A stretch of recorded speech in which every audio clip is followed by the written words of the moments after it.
आदरणीय मुख्यमंत्री साहेब, लाडकी बहीण, लाडका भाऊ हे झालं असेल तर लाडक्या नातवांकडे पण लक्ष द्या. आरटीईमध्ये 10,000 पेक्षा जास्त शाळांमध्ये आणि 1,15,000 पेक्षा जास्त जागा असलेल्यामध्ये अजूनही वंचित आणि दुर्बल घटकातील मुलांना महाराष्ट्रामध्ये प्रवेश मिळालेला नाही.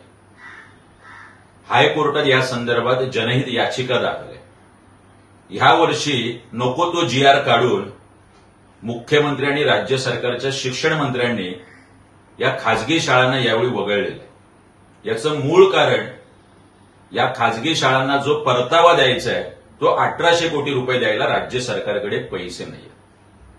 त्यामुळे या नातवांचे प्रवेश अजूनही झालेले नाही.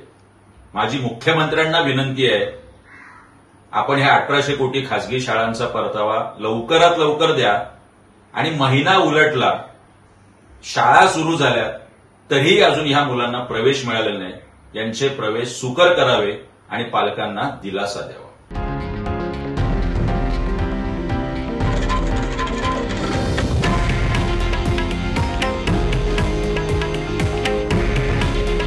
हे आहे देशातील नंबर 1 न्यूज नेटवर्क आणि आपण पाहत आहात TV9 मराठी.